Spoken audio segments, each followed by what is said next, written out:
चलो आ जाओ। Good morning. Good morning students. तो आप लोगों से क्या उम्मीद कर रहे हैं हम कि आप लोग क्वेश्चंस सॉल्व कर रहे होंगे। आप लोग जैसे अभी तक हमने 2 चैप्टर ऑलमोस्ट कंप्लीट कर लिए हैं। ऑलमोस्ट मतलब कि अब हम सेल डिवीजन का जो पार्ट बचा हुआ है उसे आज हम कवर करेंगे। लेकिन मैं आपको ये पूछना चाहता हूँ आपसे कि क्या आप लोगों ने सेल साइकिल सेल डिवीजन के जितने अभी तक हमने पोर्शन किया है और इससे पहले यूनिट ऑफ लाइफ जो हम चैप्टर नंबर 8 को डिस्कस किया था हमने, जैसे क्या आपने उसे क्वेश्चन को उसको सॉल्व किया है या नहीं। क्वेश्चन सॉल्व किया होगा तो आप लोगों को दिखा, जैसे आप देख सकते हैं कि कोई भी क्वेश्चन ऐसा नहीं होगा जो हमने क्लास में डिस्कस नहीं किया है। हाँ, कुछ ऐसे पार्ट हो सकते हैं जो बहुत ज़्यादा वास्ट होते हैं, कुछ एक आध क्वेश्चन ऐसा हो सकता है, लेकिन हम मैक्सिमम क्वेश्चंस को कवर करने की कोशिश करते हैं और हर एक पार्ट में हम ये देखते हैं कि कहाँ से क्वेश्चन बन सकता है। तो जहाँ से क्वेश्चन बनने की पॉसिबिलिटी होती है वहीं से हम हर एक पार्ट को पिक करते हैं। जिस क्वेश्चन का जिस पार्ट का वेटेज थोड़ा सा कम है वहाँ पर थोड़ा सा कम, लेकिन थोड़ा सा जहाँ पर हमें ये लगता है कि अब बहुत ज़्यादा यहाँ से क्वेश्चन आने की पॉसिबिलिटी है तो हम उसको थोड़ा सा डिटेल में पढ़ते हैं। ठीक है, तो चलो आ जाओ फटाफट फिर स्टार्ट करते हैं। कल हम बात कर रहे थे सेल साइकिल की।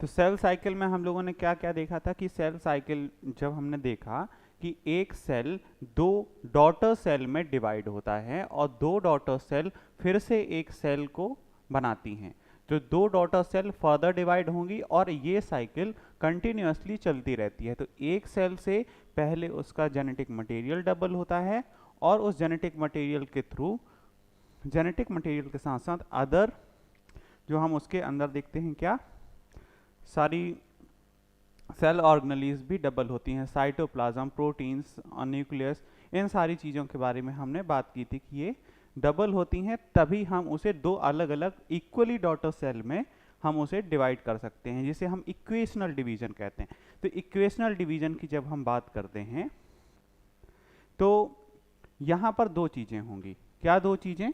सबसे फर्स्ट है कि एक होता है रिडक्शनल डिवीजन और एक होता है इक्वेशनल डिवीजन। तो इक्वेशनल डिवीजन और रिडक्शनल डिवीजन में क्या डिफरेंस है वो हम मेयोसिस और माइटोसिस के बेसिस पे जब हम बात करेंगे तब देखते हैं। लेकिन अभी हम स्टार्ट कर रहे हैं सेल डिवीजन के बारे में, जहां पर हम बात कर रहे थे सेल के फेजेस के बारे में, है ना। तो सेल के कितने फेजेस हैं, यहां पर हम लिखेंगे चेंजेस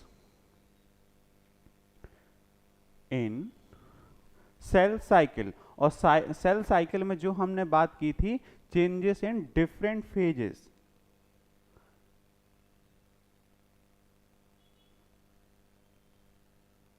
डिफरेंट फेज। तो कौन कौन से फेज थे हमारे? एक मैं सर्कल बनाता हूं और इस सर्कल में हम देखते हैं कि एक पार्ट था हमारा एम फेज, एक था जिसे मैंने बात की थी G1 फेज की, G1 के बाद S फेज और S फेज के बाद G2 फेज। और इसमें क्या क्या चेंजेस हुए थे, है ना। तो जिसमें हम बात कर रहे थे कि G1 plus S plus G2 तीनों को मिलाकर हम बात करते हैं इंटरफेस की। तो तीनों को मिलाकर क्या बनता है हमारा इंटरफेस। और फिर एक पार्ट जो बचा हुआ है जिसे हम एम फेस के नाम से जानते हैं, एक्चुअली में यही एम फेस जो है बहुत ज़्यादा चेंजेबल है, यानी कि most change in M phase. तो यहां पर हम क्या लिखेंगे? मोस्ट चेंजेस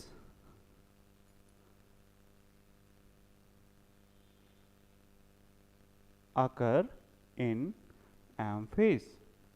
अब सबसे ज़्यादा जो चेंजेस होते हैं तो कौन सा फेज यहाँ पर चेंजेस होते हैं, तो ये हमारा हो गया वेरिएबल फेस। लेकिन जिस इंटरफेस की बात कर रहे थे, तो एक्चुअली में इंटरफेस को हमने कल एक और नाम से जाना था, that is called resting phase. ठीक है, तो ये हमारा है एक रेस्टिंग फेज, और इसे हम रेस्टिंग फेज कहते हैं। क्यों? किसके कंपैरिजन में? हम कंपैरिजन कर रहे हैं एम फेज के साथ। ठीक है, तो एम फेज के साथ अगर हम कंपैरिजन करें, इसीलिए हम कंपैरिजन करें तो इसमें कम टाइम लगता है और इसमें ज़्यादा समय लगता है। कितना समय लगता है वो आई थिंक हमने कल डिस्कस कर लिया था। तो जीवन के बारे में हमने क्या क्या डिस्कस किया था जीवन में, कि इसे हम कहते हैं गैप 1, और गैप 1 किस किस के बीच में? End of the cell division and start of the S phase. तो ये हमारा जीवन फेज है। जीवन फेज में क्या होती है? जीवन फेज में हम कहेंगे ग्रोथ होती है। ठीक है, ग्रोथ। अब ग्रोथ को करने के लिए क्या किस चीज की जरूरत होती है? यहां पर साइटोप्लाज्म, और साइटोप्लाज्म के अंदर होने वाले सेल ऑर्गेनेलीज, साइटोप्लाज्म और साइटोप्लाज्म के साथ साथ other cell organelles like Golgi body. और आप बताएं गोल्जी बॉडी के साथ क्या इसमें चेंज होता है? गोल्जी बॉडी के साथ जो प्रोटीन का सिंथेसिस कराने के लिए इसके ऊपर राइबोसोम्स प्रेजेंट होते हैं, that is called endoplasmic reticulum. तो ऐसे कुछ फॉर्मेशन जिसकी जरूरत हमें नेक्स्ट फेज में होती है। तो ग्रोथ के रिक्वायरमेंट के लिए हमें किन चीज की जरूरत पड़ेगी? गोल्जी बॉडी और ईआर। इनकी ही जरूरत क्यों है? क्योंकि ग्रोथ के रिक्वायरमेंट के लिए ग्रोथ रिक्वायर्स, ग्रोथ क्या रिक्वायर करता है? एंजाइम्स। ठीक है, तो अगर ग्रोथ में हम बात कर रहे हैं एंजाइम्स की, तो एंजाइम्स के साथ साथ अदर न्यूट्रिशन भी है ना, न्यूट्रिएंट्स लिख देते हैं, न्यूट्रिएंट्स। तो अगर न्यूट्रिएंट्स और मैं बात कर रहा हूं ग्रोथ के लिए एंजाइम की जरूरत पड़ती है, तो इसके साथ अगर ये इसकी जरूरत है, तो यहां पर कौन सी और भी प्रोसेस हो सकती है, जिसे मैं कह रहा हूं ट्रांसक्रिप्शन एंड ट्रांसलेशन। इसे हम और भी डिटेल में पढ़ेंगे, ट्रांसक्रिप्शन और ट्रांसलेशन, हमारे कौन से चैप्टर में? जब हम बात करेंगे इनहेरिटेंस के बारे में और डीएनए टेक्नोलॉजी के बारे में। तो जब डीएनए के बारे में हम कंप्लीट डिटेल से बात करेंगे, तब ट्रांसक्रिप्शन और ट्रांसलेशन के बारे में और भी ज़्यादा अच्छे से बात करने वाले हैं। लेकिन ट्रांसलेशन और ट्रांसक्रिप्शन मैंने ये बता दिया था कि डीएनए से प्रोटीन, डीएनए से आरएनए, और आरएनए से जो प्रोटीन बनता है, उन्हीं प्रोसेसेस को हम ट्रांसक्रिप्शन और ट्रांसलेशन कहते हैं। और हम बात कर रहे थे जीवन के बारे में, तो जीवन एक वेरिएबल इन टाइम, टाइम में इसकी वेरिएबिलिटी हो सकती है। कैसे? अगर मैं जीवन फेज की बात करूं तो वेरिएबल इन टाइम, यानी कि सभी ऑर्गेनिज्म के जीवन फेज की टाइम की वेरिएबिलिटी अलग अलग हो सकती है। ये किस पर डिपेंड करता है? क्योंकि देखो जीवन फेज में हम सबसे पहले ही न्यूट्रिएंट को फॉर्म कर रहे हैं नेक्स्ट फेज के लिए, तो लेकिन जीवन फेज में कहाँ से न्यूट्रिएंट आएगा? तो जीवन फेज के लिए ये एक्वायर करता है कहाँ से? ये डिपेंड होता है, depends on external environment.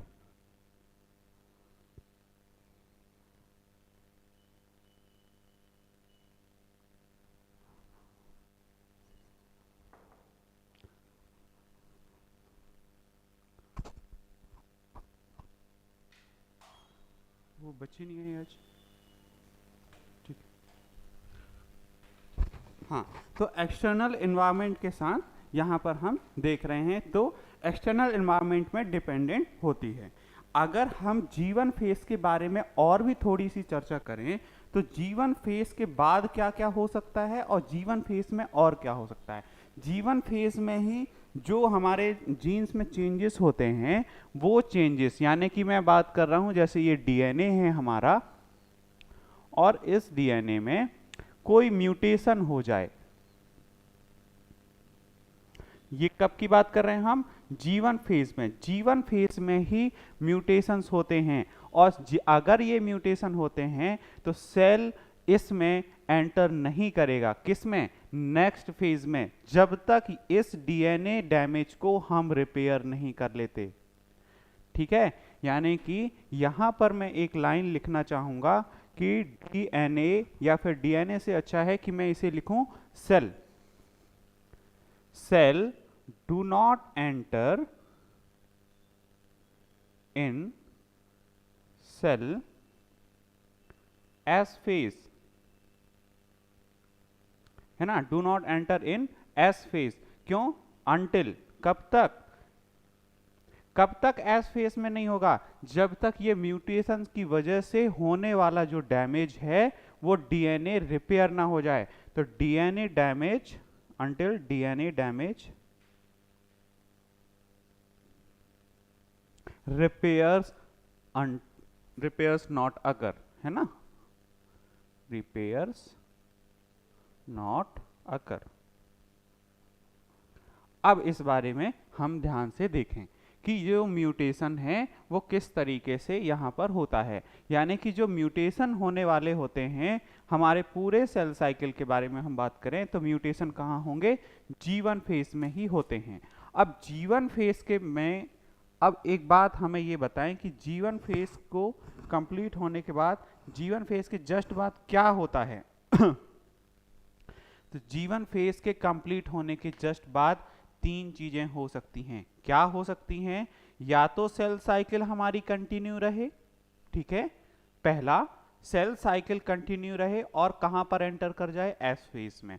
S phase में इसका मतलब सेल साइकिल स्मूथली चल रही है और सेल डिवीजन में होने वाले कोई भी डिस्ट्रैक्शन नहीं आए हैं।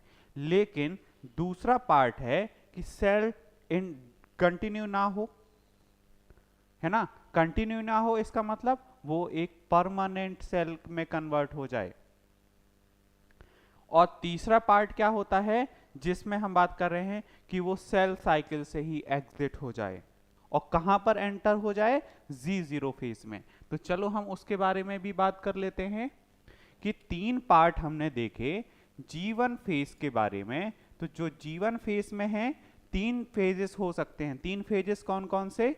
सबसे फर्स्ट, सेल साइकिल कंटिन्यू हो, सेल साइकिल कंटिन्यू, ये फर्स्ट पार्ट।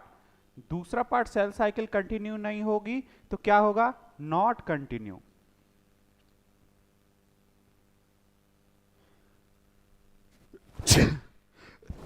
सॉरी,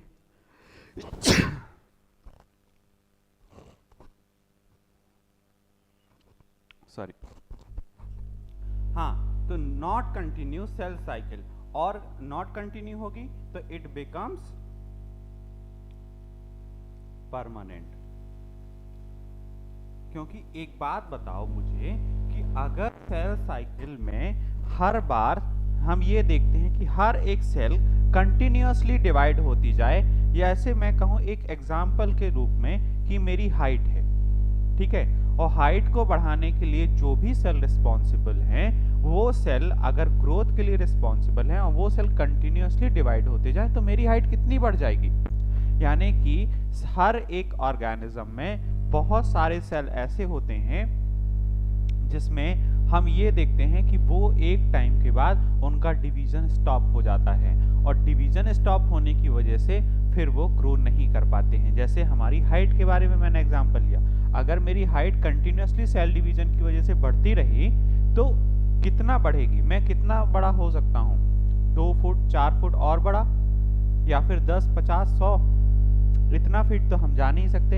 यानी कि हम एक लिमिटेड पार्ट में ही रहते हैं, यानी कि 5 फीट, 6 फीट, 7, मैक्सिमम 7 होता है आजकल तो, ठीक है। पहले होते थे जिसकी हाइट बहुत ज्यादा होती थी। तो परमानेंट का मतलब है कि सेल साइकिल अब यहाँ पर क्या हो गई है? परमानेंट हो गई, यानी कि सेल एक परमानेंट पार्ट में कन्वर्ट हो चुका है। देन थर्ड पार्ट होता है, या तो हमने क्या कहा कंटिन्यू रहे या तो डिसकंटिन्यू हो जाए, या डिसकंटिन्यू मीन्स यहाँ पर परमानेंट सेल साइकिल के बारे में बात हो रही है। और थर्ड पार्ट हम कहते हैं एग्जिट सेल साइकिल। तो सेल साइकिल से हम एग्जिट हो जाएं और एंटर कर जाएं किस फेज में, एंटर कर जाएं, एंटर इन Z0 फेज में। तो Z0 फेज के बारे में अब हम बात करने वाले हैं। Z0 फेज एक ऐसा फेज होता है जहां पर हम कुछ देर के लिए रेस्ट करते हैं। इसे हम क्वीसेंट फेज भी कहते हैं। इस क्वीसेंट के फेज की वजह से ही कई बार सेल थोड़ी कुछ टाइम के लिए स्टॉप हो जाती है एंड दोबारा से स्टार्ट हो सकती है। इसके बारे में और भी आगे पढ़ेंगे। तो ये जो बोर्ड पे लिखा हुआ है एक्चुअली में एस फेज के सारे पार्ट के बारे में हमने यहाँ पर डिस्कस कर लिया है। अब हम मूव करेंगे G1 फेज के बाद। ये पूरा क्या है, G1 फेज। देखो तो ये है हमारा G1 फेज। अब जब हम G1 फेज के बारे में बातें कर चुके हैं तो आप एक चाहें तो स्क्रीनशॉट ले सकते हैं, देन हम आगे बढ़ते हैं। ठीक है, ओके।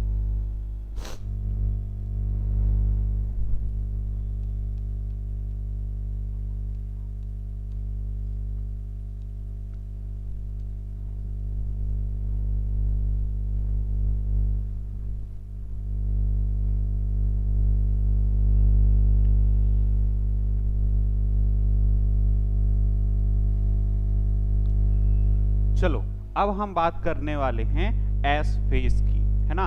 तो ये हमारा सेल है जिसमें ये G1, ये है S और ये है G2। अब हम बात करेंगे एस फेज की। अब एस फेज में क्या क्या होता है। एस फेज में कल भी हमने बात की थी कि यहाँ पर होता है डीएनए डबल। ठीक है, तो डीएनए को सबसे फर्स्ट पार्ट हम लिखेंगे, डीएनए होगा डबल। डीएनए के डबल होने के बाद इसमें क्या क्या कौन सी प्रोसेस होती है, तो ये प्रोसेस होती है हमारे न्यूक्लियस के अंदर। और न्यूक्लियस के अंदर ये क्या करते हैं, with the help of enzymes. कौन से एंजाइम, क्योंकि यहाँ पर प्रेजेंट होता है डीएनए, तो डीएनए के फॉर्मेशन के लिए हम क्या करेंगे कि यहाँ पर यूज करते हैं डीएनए पॉलीमरेज। ठीक है, तो दिस अकर कहां पर, this occur inside the nucleus, inside the nucleus. Nucleus के साथ तो होगा, लेकिन न्यूक्लियस के साथ किसकी हेल्प से, with the help of, with the help of, किसकी हेल्प से, एंजाइम की हेल्प से। तो एंजाइम्स, कौन सा एंजाइम, डीएनए पॉलीमरेज।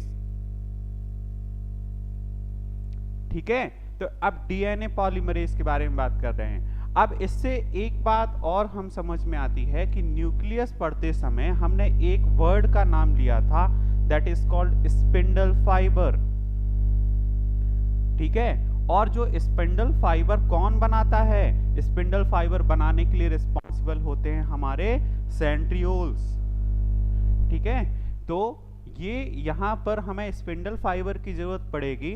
तो इसीलिए मैं यहाँ पर कह रहा हूं कि किस सेल की बात कर रहे हैं हम, in animal cell.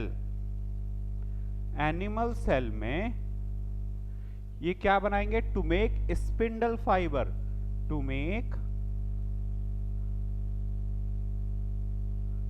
Spindle fibre. और स्पिंडल फाइबर कौन बनाता है, सेंट्रियोल। ठीक है, तो सेंट्रियोल प्रेजेंट। और सेंट्रियोल कैसा दिखाई देता है, अगर मैं बात करूं ये कुछ इस तरीके से, ये ट्यूब लाइक स्ट्रक्चर।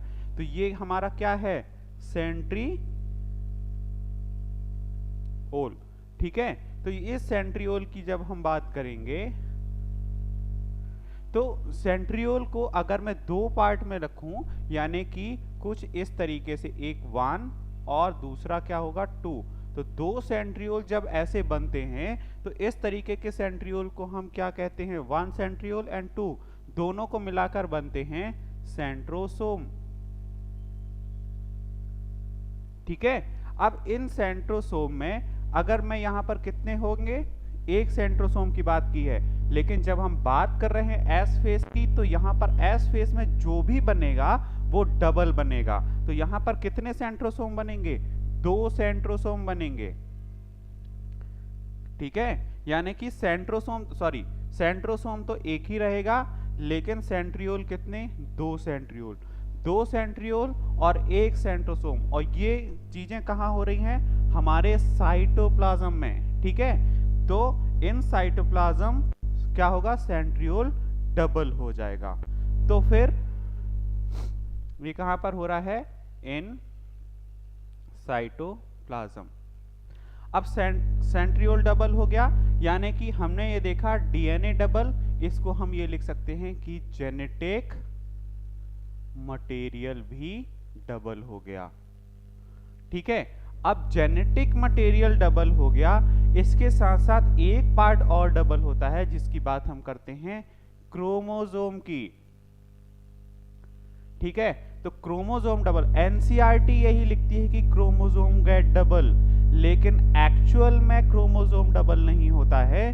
क्रोमोसोम के प्लेस पर मैं कहूंगा क्रोमैटिड्स डबल होते हैं। तो क्रोमैटिड्स और क्रोमोसोम में क्या डिफरेंस, क्रोमैटिड और क्रोमोसोम में डिफरेंस है कि जैसे अगर मैं ये बात करूं कि ये होते हैं हमारे क्रोमोसोम्स, ये हमारा सेंट्रोमियर, तो क्रोमोसोम्स ऐसा होता है, तो ये हमारे क्रोमैटिड हैं।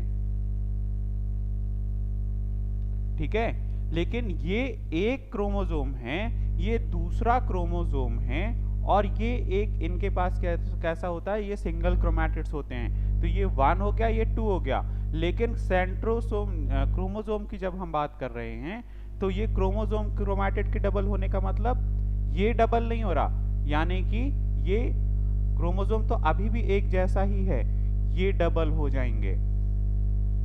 ये देखो, तो ये क्या है, क्रोमैटिड, क्रोमैटिड गेट डबल, यानी कि ये भी तो अभी भी 1 और 2 ही हैं, लेकिन यहां पर क्या बदल गए हैं, ये क्रोमैटिड्स जो थे ये 1 से होकर 2 हो चुके हैं। ठीक है, अब 2 हो गए हैं, तो इसके साथ साथ क्या सिर्फ क्रोमोसोम के डबल होने के बारे में बात करेंगे, नहीं, यहां पर और भी कुछ सिंथेसिस होता है, क्योंकि हमने बात की थी न्यूक्लियस पढ़ते समय कि जेनेटिक मटेरियल के साथ और क्या इसके साथ अटैच्ड होता है, अटैच होता है हिस्टोन प्रोटीन। ठीक है, हिस्टोन प्रोटीन भी डबल होगा, और हिस्टोन प्रोटीन डबल होगा इसका मतलब यहां पर मैं बात कर रहा हूं हिस्टोन प्रोटीन सिंथेसाइज की, तो यहां पर हिस्टोन प्रोटीन का सिंथेसिस होगा, और सेंट्रियोल भी डबल हो जाएंगे। किस सेंट्रियोल की बात कर रहे हैं, ये। ठीक है, तो centriole get double in cytoplasm, centriole get double. तो इतनी बातें हम की हमने एस फेस के बारे में। एस फेस के बारे में जब हमने इतनी बात कर ली है तो आप लोग देख लीजिए इसे एक बार, और जो भी समझ में ना आए मुझे बताएं, तो फिर हम इसमें और आगे बढ़ सकते हैं।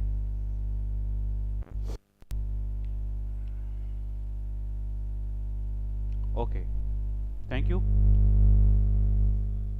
अब बात करेंगे हम किसकी, हमारे नेक्स्ट आने वाले थर्ड फेज की, जिसकी बात हम कर रहे हैं G2 फेज।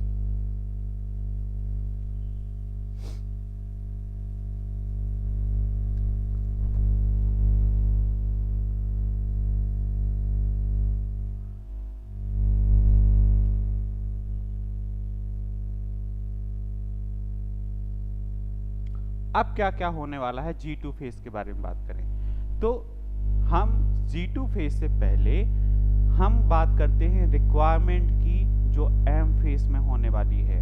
तो M फेज में सेल डिवीजन के लिए, मैं इससे पहले कि कुछ और बताऊं, M फेज की रिक्वायरमेंट देख लेते हैं। तो M फेज में हमें रिक्वायरमेंट होती है किस चीज की? देखो, एम फेज में रिक्वायरमेंट होती है हमें स्पिंडल फाइबर की, और वो कैसे होगी वो भी मैं बताऊंगा आपको। तो स्पिंडल फाइबर की रिक्वायरमेंट होती है। तो स्पिंडल फाइबर किस चीज के बने होते हैं? हमारे एक प्रोटीन के, जिसका नाम है ट्यूब्यूलिन प्रोटीन। तो ट्यूब्यूलिन प्रोटीन भी रिक्वायर होगा, और ट्यूब्यूलिन प्रोटीन रिक्वायरमेंट है तो इसका सिंथेसिस कहां पर होने वाला है? हमारे G2 फेज में। तो सेल की ग्रोथ को कंटिन्यू रखने के लिए यहां पर कौन सी और भी चीजें होंगी? अब प्रोटीन का यहां पर सिंथेसिस हो रहा है। तो प्रोटीन का जब भी सिंथेसिस होता है तो हम यहां पर क्या लिखते हैं कि प्रोटीन के सिंथेसिस के लिए, सेल ग्रोथ के लिए, सेल ग्रोथ के लिए क्या रिस्पॉन्सिबल है? यहां पर सेल कंटिन्यू हो रही है ना, तो सेल ग्रोथ के लिए सेल डिवीजन क्या होगा? कंटिन्यू होगा। अगर सेल डिवीजन कंटिन्यू होता है तो यहां पर दो फेजेस हो सकते हैं, दो पार्ट। क्या? Transcription and translation.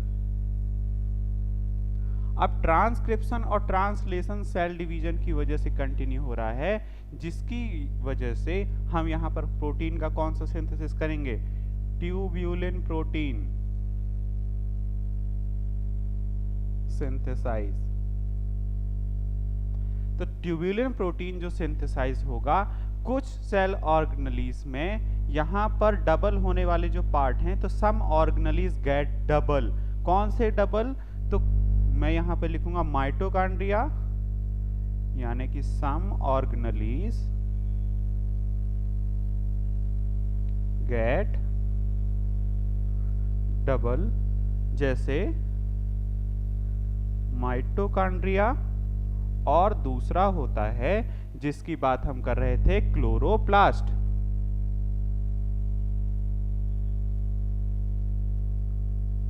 ठीक है, mitochondria and chloroplast get double hair.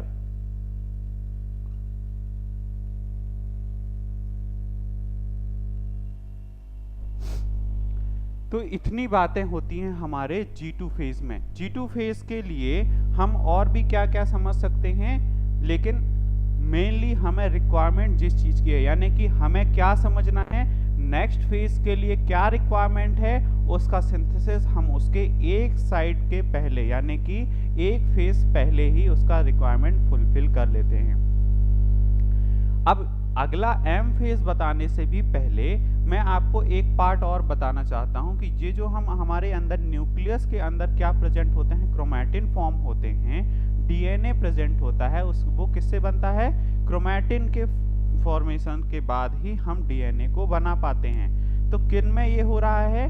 DNA normally किस में प्रेजेंट होता है? डीएनए क्रोमैटिन के फॉर्म की बात कर रहा हूँ। क्रोमैटिन फॉर्म में डीएनए कहाँ पर प्रेजेंट होता है? डीएनए प्रेजेंट होता है हमारे डिप्लॉयड सेल में। ठीक है, तो डीएनए डिप्लॉयड सेल में, और कहाँ पर हम बात कर रहे हैं स्पेसिफिकली यूकैरियोट्स के बारे में। ठीक है, तो जब हम यूकैरियोट्स के बारे में बात करेंगे तो यहाँ पर सबसे एक इम्पॉर्टेंट कॉन्सेप्ट है जिसमें ये एग्जाम के लिए, एग्जाम के पॉइंट ऑफ व्यू से बहुत ज्यादा इम्पॉर्टेंट है। कौन सा इंपॉर्टेंट है? मैं बात कर रहा हूं अमाउंट एंड प्लॉइडी कॉन्सेप्ट। ठीक है, अमाउंट एंड प्लॉइडी कॉन्सेप्ट ही क्यों? क्योंकि ये हमारे डीएनए वाले पार्ट में भी तुम्हें समझ में लगेगा, और डीएनए के साथ साथ जितने भी प्लॉइडी लेवल हमने आगे आने वाले क्वेश्चन है, तो प्लॉइडी लेवल और उसके अमाउंट के बारे में, तो डीएनए का जब हम अमाउंट पढ़ेंगे तब उसके बारे में ये भी और भी ज्यादा होगा, क्योंकि इसका एक ग्राफ, और ग्राफ के साथ साथ इसमें होने वाले क्रोमैटिन अमाउंट के बारे में हम बात करते हैं। चलो,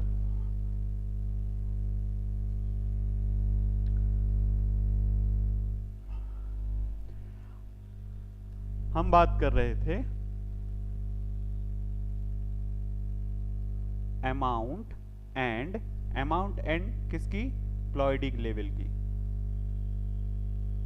प्लॉइडी कॉन्सेप्ट। तो अमाउंट एंड प्लॉयडी कॉन्सेप्ट के लिए ये हम किस में बात करेंगे? इन डिप्लॉयड सेल।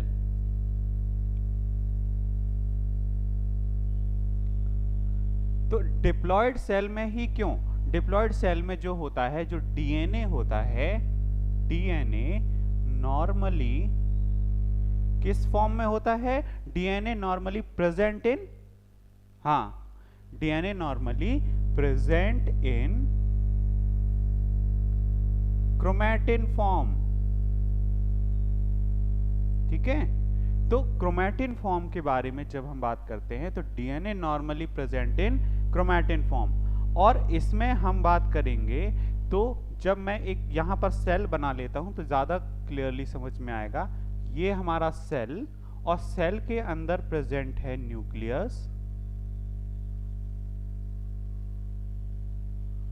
है ना, और न्यूक्लियस के अंदर कुछ थ्रेड लाइक स्ट्रक्चर जिसकी बात हम करते हैं, ये हमारा क्रोमैटिन। ठीक है, और भी हम थोड़ा सा इसे ऐसा बना देते हैं। तो ये क्या हो गया? डीएनए। डीएनए प्रेजेंट इन किस फॉर्म में? क्रोमैटिन फॉर्म में।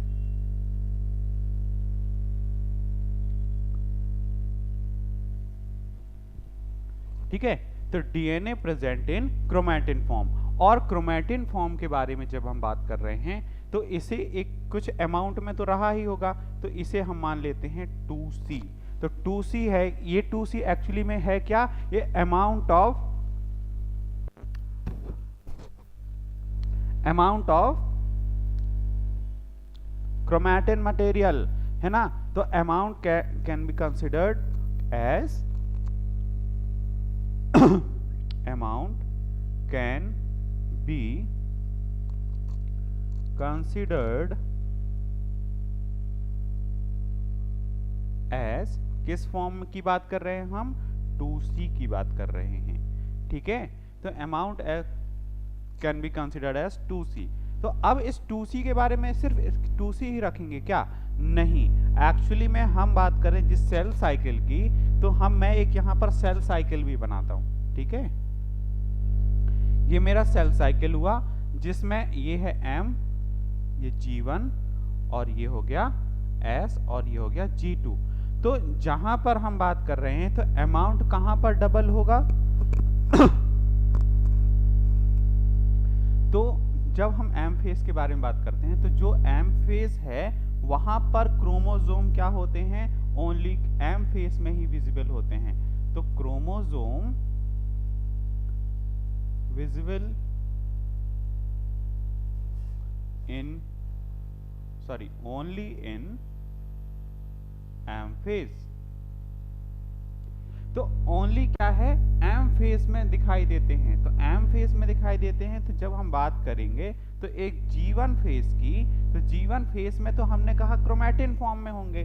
तो G1 फेज में ये होते हैं क्रोमैटिन फॉर्म में, और यहाँ पर क्रोमैटिन फॉर्म में होने की वजह से ये पूरा अमाउंट होता है 2C। ठीक है, तो ये 2C amount of chromatin. 2C से यहाँ पर जब हम S फेज में एंटर करते हैं तो S through out the S phase ये कितना हो जाता है? 4C, क्योंकि यहाँ पर DNA कैसा होता है? डबल। और जैसे ही डबल होगा तो S फेज G2 फेज में भी ये कैसा रहेगा? 4C ही रहेगा। लेकिन जब हमने बात की कि 2C कहां पर? G1 में, G2 में कितना? 4C, और यहां पर S फेज में भी 4C। तो S फेज में कैसा हो रहा है? तो मैं इनकी बात कर रहा हूं कि देखो G1 में कितना? G1 में 2C, G2 में होगा 4C, और जब हम S फेज की बारे में बात करते हैं तो S फेज में कहां से आया? 2C से हो गया 4C, 2C से 4C अमाउंट। और लेकिन M फेज में जाने के बाद ये फिर से सेल साइकिल चलेगी, तो M फेज में 4C से ये फिर से 2C में आ जाएगा, क्योंकि M फेज में के बाद अगेन से G1 साइकिल। ठीक है, और ये G1 साइकिल के साथ साथ 4C से 2C में मतलब होता है कि यहाँ पर डीएनए कैसा हो गया, हाफ हो गया। यही तो है हमारा रिडक्शनल डिवीजन। तो इक्वेशनल डिवीजन और रिडक्शनल डिवीजन में यहीं पर हमें समझ में आएगा कि लास्ट में कितना भी अमाउंट हम ज़्यादा करें, हमें डीएनए को उसके पार्ट को कम करना होता है। तो डीएनए डबल तो होगा, तो अमाउंट कहाँ कहाँ पर है, ये 2C 4C 4C। ये 2C और 4C क्या है, ये है हमने एक अमाउंट लेट किया है किसका, क्रोमेटिन का। समझ में आया आपको?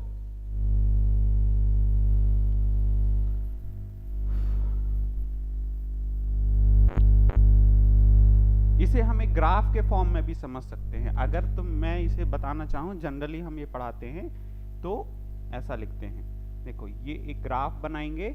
इस ग्राफ में ये है हमारा अमाउंट, अमाउंट के साथ साथ नीचे लिखेंगे हमारे फेजेस, और एक पार्ट मान लेते हैं ये है 2C और ये है 4C।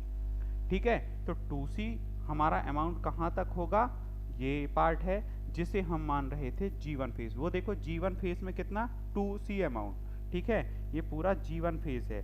G1 फेज के बाद फिर ये बढ़ता है कहाँ तक, 4C तक, यानी कि ये इंक्रीमेंट हो रहा है। फिर यहाँ पर पहुँचा पीक में 4C, तो 4C में तो ये कौन सा फेज हो गया, ये फेज हो गया हमारा S फेज। 4C से ये 4C में ही रहता है, और ये कहाँ तक पहुँचेगा, ये हम बात कर रहे हैं G2 फेज में। तो G2 फेज में भी 4C, लेकिन इससे यहाँ पर रिडक्शनल डिवीजन होगा, और रिडक्शनल डिवीजन की वजह से ये अमाउंट गेट रिड्यूस एंड यहाँ पर अगेन 2C। ठीक है, तो ये जो 2C है ये पहुंचा M फेज में।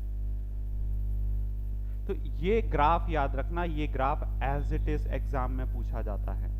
ठीक है, चलो अब इसके बाद हम आगे बढ़ेंगे इन सारी चीजों के बारे में। आगे बढ़ते हुए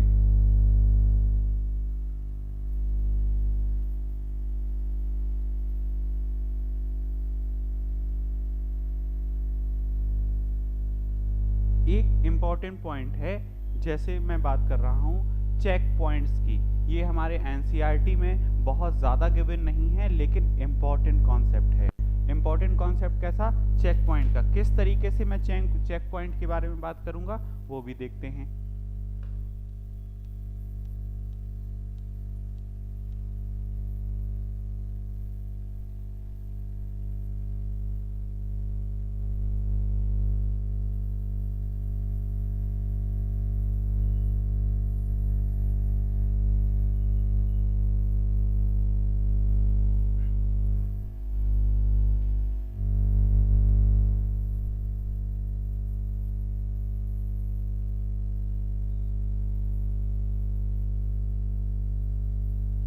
check point and cancer.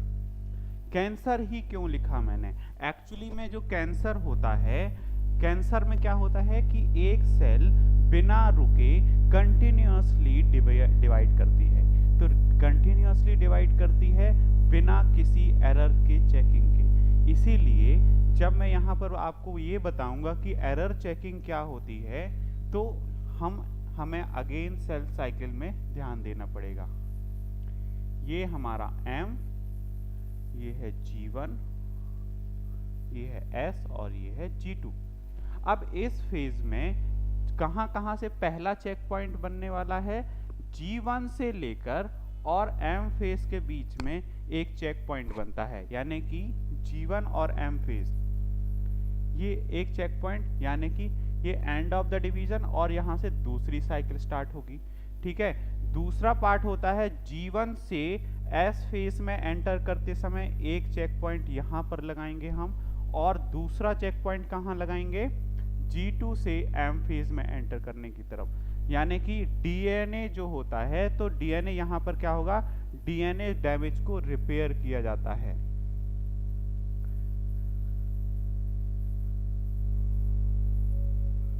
DNA damage repair. तो ये मैं ऐसा क्यों कह रहा हूँ डीएनए डैमेज रिपेयर, क्योंकि अभी थोड़ी देर पहले हमने देखा कि डीएनए जो होता है क्रोमैटिन फॉर्म में, यहाँ पर एक्सटर्नल एनवायरनमेंट से न्यूट्रिएंट लेकर G1 फेज में ही हम क्रोमैटिक मटेरियल को बनाते हैं। तो सेल साइकिल में जो होता है जेनेटिक मटेरियल किस प्रोसेस में होता है? कोऑर्डिनेटेड प्रोसेस में। तो जो कोऑर्डिनेटेड होगा वो तो सेल साइकिल आगे ही बढ़ेगी, है ना। लेकिन अगर कोई म्यूटेशन आ रहा है तो म्यूटेशन कहाँ पर आएगा? अभी हमने बात की G1 फेज में। और अगर G1 फेज में म्यूटेशन आता है, इसका मतलब है कि म्यूटेशन क्या है? एक प्रकार का डैमेज है। अगर कोई फॉरेन पार्टिकल एंटर कर जाए आपकी बॉडी में और उसकी वजह से म्यूटेशन होने लगे तो वो सेल साइकिल के लिए एक इंटरप्शन ही है, ठीक है। तो अगर सेल साइकिल के लिए इंटरप्शन है तो G1 फेज में होने वाला जो है वो डैमेज यहाँ पर दिखाई देगा। तो जो फर्स्ट चेक पॉइंट है तो ये इसे हम कहते हैं चेक पॉइंट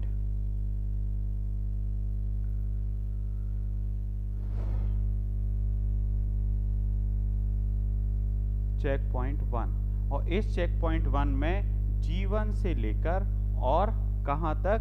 S फेज के बीच में एक चेक पॉइंट होता है। यानी कि इस चेक पॉइंट का मतलब क्या है कि cell will not enter in next phase या फिर will not enter from G1 to S phase, ठीक है। तो डीएनए डैमेज को रिपेयर किए बिना, जब तक डीएनए डैमेज को हम रिपेयर नहीं कर लेते तब तक G1 से S फेज में साइकिल एंटर नहीं होगी। ऐसे ही सेकेंड फेज में भी होता है कि M फेज में साइकिल को डिवीजन करने के लिए अगर यहाँ से छूट गया है तो नेक्स्ट फेज में जाकर हम यहाँ पर देखते हैं कि जो चेक पॉइंट में होगा तो वहाँ पर डीएनए के डैमेज को रिपेयर किया जाएगा। अगर रिपेयर नहीं होता है तो वो अमाउंट को सेल को डिवाइड नहीं होने देगा। लेकिन कैंसर में यही प्रॉब्लम होती है। कैंसर में क्या प्रॉब्लम होती है?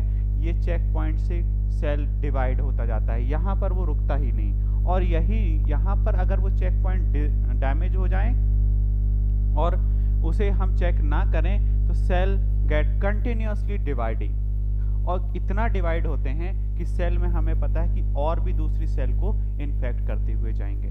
तो कितने चेक पॉइंट हमने देखे? G1 से S फेज में पहला, दूसरा होगा G2 से M फेज में, और तीसरा M फेज में भी एक चेक पॉइंट होता है। तो इन चेक पॉइंट्स के बारे में याद रखना है, जो कि हमें कैंसर जब हम देखते हैं तो कैंसर में जो सेल डिवीजन होता है वो इसी तरीके से होगा, ठीक है। अब हम G1 पढ़ चुके हैं, S पढ़ चुके हैं और G2 भी पढ़ चुके हैं। अब हम बात करने वाले हैं M फेज की, ठीक है, ओके।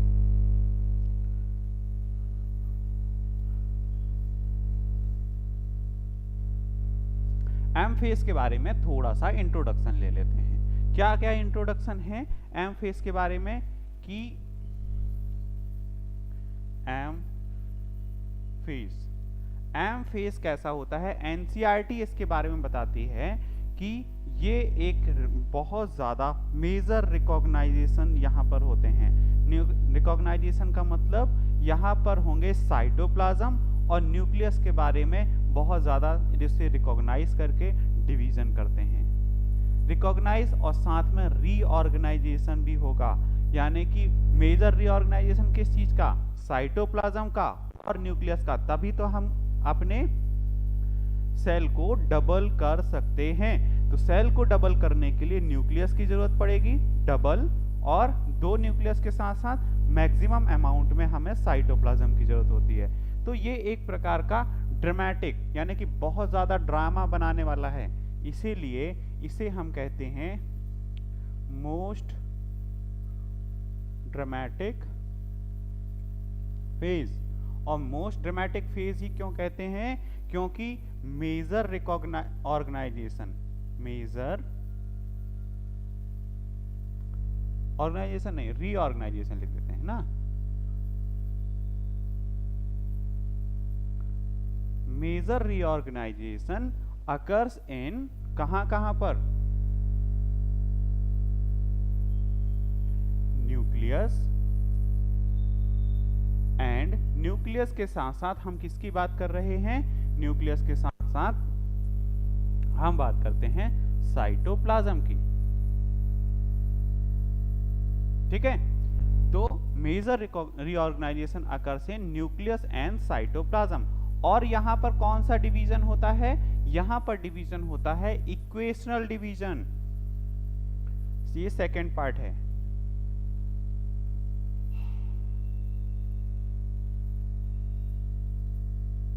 ये देखो इक्वेशनल डिवीजन, यानी कि एक सेल में कितने क्रोमोसोम्स होते हैं? अगर 46 क्रोमोसोम होते हैं तो जो सेल साइकिल डिवाइड होगी वो भी 46 और 46 में डिवाइड होगी। इसी को हम कहते हैं इक्वेशनल डिवीजन। यानी कि जो दो डॉटर सेल भी बनने वाली हैं ये उसके क्रोमोसोम्स हैं, यानी कि 2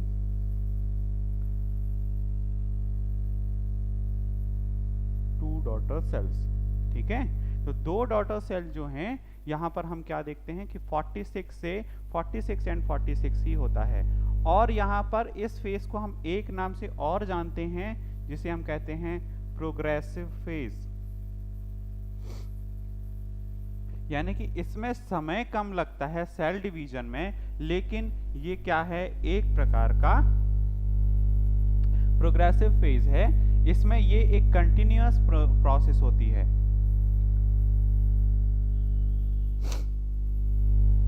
कंटिन्यूअस प्रोसेस होती है और इसमें अलग अलग टाइप के फेजेस हमें देखने को मिलते हैं। तो क्या समझ में आया इस बारे में कि आपको इस बारे में समझ में आया कि यहाँ पर और भी फेजेस हैं जो सेल को डिवाइड करने में हेल्प करेंगे। तो क्या फेजेस हैं? एक्चुअली में फेजेस जैसी कोई चीज नहीं होती। ये जो हमें चेंजेस देखने को मिलते हैं सेल साइकिल के ड्यूरेशन में, तो इस चेंजेस को ही हमने फेजेस का नाम दे दिया। ये फेजेस हैं। ठीक है, चलो तो अब ये जो हम प्रोग्रेसिव फेज हैं ये कौन कौन से होते हैं उनको देख लेते हैं। तो एम फेज में दो चीजें इंपॉर्टेंट हैं। दो चीजें क्या इंपॉर्टेंट हैं?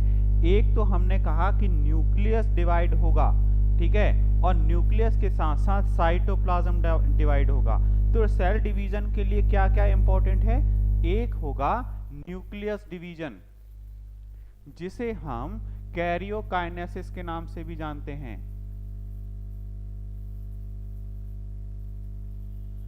कैरियोकाइनेसिस। और दूसरा जिसमें साइटोप्लाज्म डिवीजन होगा उसे हम साइटोकाइनेसिस कहते हैं। ठीक है, तो कैरियोकाइनेसिस एंड साइटोकाइनेसिस। कैरियोकाइनेसिस में क्या होगा? न्यूक्लियस डिवाइड होगा, है ना। Nucleus get divide into 2 equal part. लेकिन साइटोकाइनेसिस में भी यहां पर डबल होने, यानी कि उसका अमाउंट डबल होगा। तो यहां पर साइटोप्लाज्म डिवाइड। अब इस बारे में हम ध्यान रखें कि इसमें हम क्या याद रख सकते हैं कि कैरियोकाइनेसिस में क्या क्या प्रोसेस होती हैं। तो कैरियोकाइनेसिस में 4 प्रोसेस होती हैं। एक होती है जिसे हम कहते हैं प्रोफेज, दूसरा होता है जिसे हम कहते हैं मेटाफेज, थर्ड होता है एनाफेज और फोर्थ होता है टीलोफेज। एग्जाम में इन चारों के नेम के साथ साथ इनके टाइमिंग पर भी क्वेश्चन पूछे जा सकते हैं कि कौन सा फेज सबसे ज्यादा लंबा है, कौन सा शॉर्टेस्ट फेज है। तो अगर मैं कहूंगा इनको 4 नेम ऐसा रख लेते हैं कि P, M, A and T। P mat कहते हैं इन्हें। तो अगर मैं इनका सीक्वेंस बात करूं तो सबसे ज्यादा टाइम लगता है हमारे प्रोफेज में, फिर टीलोफेज में, टीलोफेज के बाद मेटाफेज में एंड देन एनाफेज में। मेटाफेज में एंड एनाफेज में। तो इसे मैं कुछ इस तरीके से शो आउट करूंगा। तो ये सबसे कौन सा फेज हो गया? ये हमारा लॉन्गेस्ट फेज है, ठीक है। और ये कैसा हुआ? Shortest phase.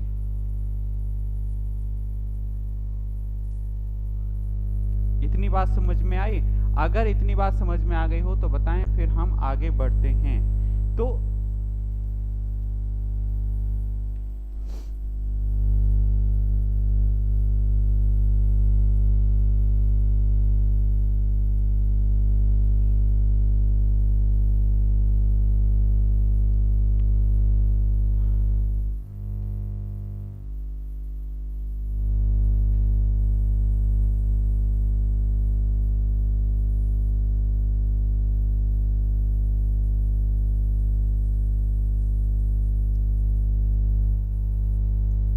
चलो आगे बढ़ते हैं।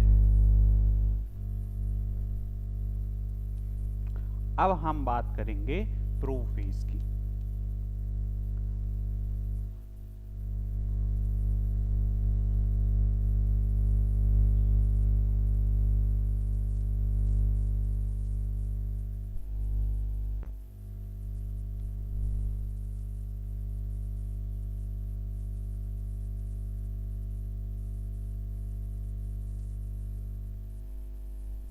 ठीक है, प्रोफेज में जब हम सेल को बनाते हैं तो इस सेल में हम क्या देख रहे होते हैं, एक न्यूक्लियस।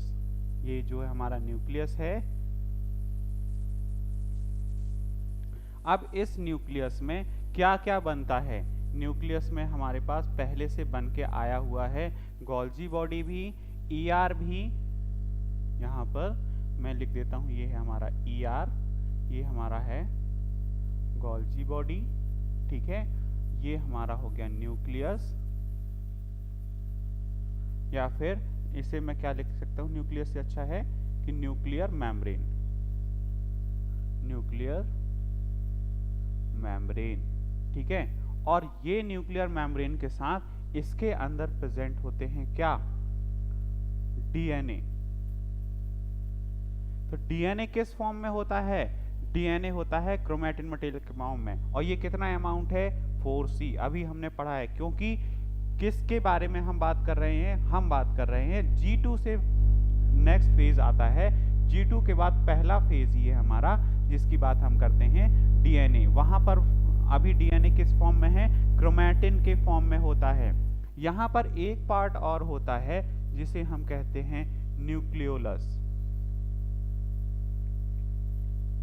इसीलिए मैंने कहा था कि न्यूक्लियस को हमें अच्छे से पढ़ना है। और यहाँ पर दो चीजें और फॉर्म होती हैं जिसे हम बात कर रहे हैं सेंट्रियोल। और यहाँ पर कितने सेंट्रियोल होंगे, 2।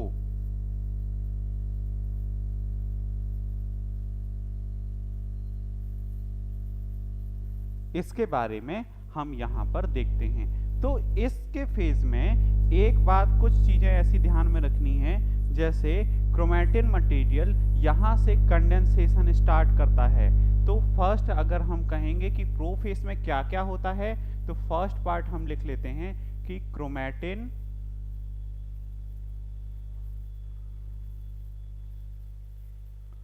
Condensation starts. ठीक है, अब क्रोमैटिन का कंडेंसेशन होगा तो क्या क्या बनेगा, हमारे पास में हम देखते हैं कि एक और पार्ट भी है, सेंट्रोसोम।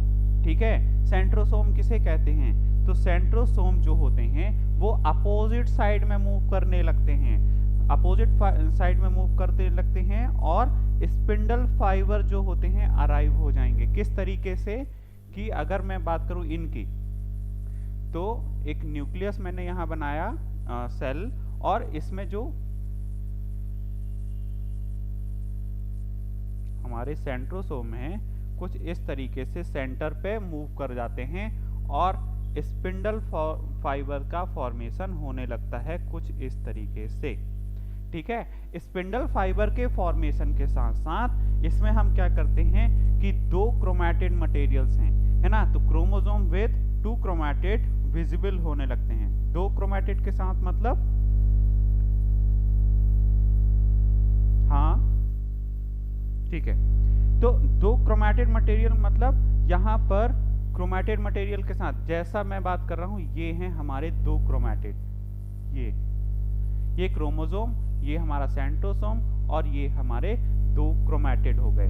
ठीक है, तो ये यहाँ पर क्या होंगे, विजिबल होने लगेंगे, लेकिन ये कहीं पर भी हो सकते हैं, ये अभी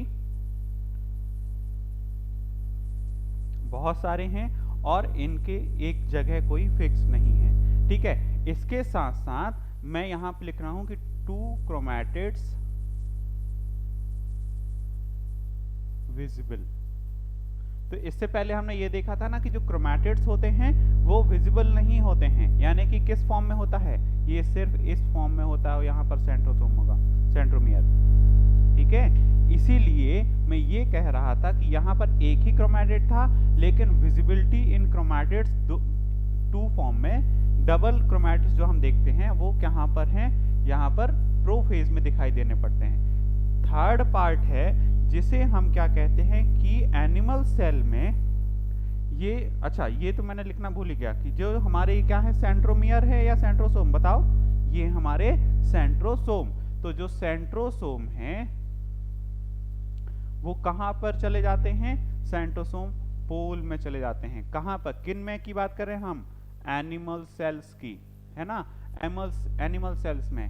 और फोर्थ वन है जिसे हम बात कर रहे हैं क्या, कि एक इसमें और भी ज्यादा, मैंने जैसे ये बनाया गोल्गी बॉडी और इसके साथ एंडोप्लाज्मिक रेटिकुलम और क्या है, न्यूक्लियोलस है ना। तीन अलग अलग ऐसे मैंने पार्ट बनाए हैं, 1, 2 एंड 3।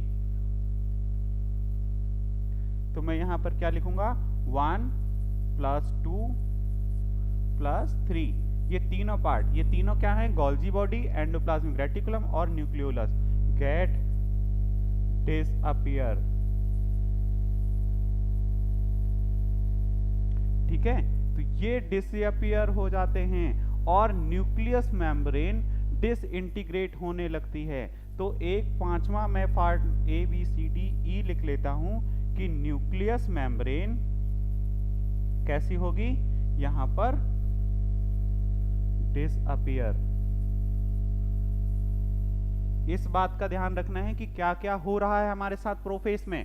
प्रोफेस में chromatin material condensation, 2 chromatid visible, chromosomes जो हैं वो पोल में जाएंगे, एनिमल सेल के बारे में बात कर रहे हैं जब, और गेट डिसअपीयर हो जाएगा क्या, nucleolus, endoplasmic reticulum and Golgi body. और न्यूक्लियस मेम्ब्रेन है वो डिसअपीयर होने लगेगी। अगर वो डिसअपीयर होने लगेगी तभी जाकर हम क्रोमोसोम को और भी ज्यादा अच्छे से समझ पाएंगे। यानी कि कंडेंसेशन और क्रोमोसोम क्या होता है, कंडेंसेशन ऑफ क्रोमोसोम होता है कि ये पहले ऐसा थ्रेड लाइक स्ट्रक्चर थे, ठीक है, थ्रेड लाइक स्ट्रक्चर से फिर वो एक इंटरवाइंड स्ट्रक्चर में आते हैं और इस इंटरवाइंड स्ट्रक्चर से वो एक क्रोमोसोम का फॉर्म ले लेते हैं कुछ इस तरीके से। ठीक है, तो इस क्रोमोसोम के फॉर्म में यानी कि कौन सा, एक होता है सबसे पहले इंटरवाइंड डीएनए, इसे हम क्या कहेंगे, इंटरवाइंड डीएनए, इंटरवाइंड डीएनए। अब इंटरवाइंड डीएनए एक पार्ट ये बना, लास्ट में आपका बना क्रोमोसोम, और क्रोमोसोम के साथ साथ ये मिडिल पार्ट है जिसे हम इसे कहते हैं अनटेंगल्ड।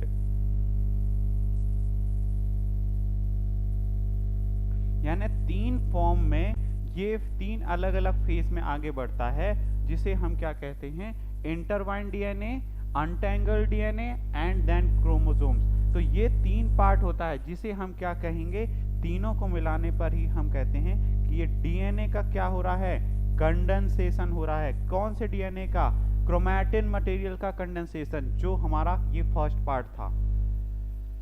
दूसरे पार्ट में ये जो क्रोमोसोम विजिबल हो गए वो थर्ड पार्ट है, सेकंड वाला। ठीक है, क्रोमोसोम जो सेंट्रोसोम है वो पोल में चले जाते हैं। तो पोल में जाने के बाद इनका नेम हम चेंज कर देते हैं, दैट इज कॉल्ड एस्टर।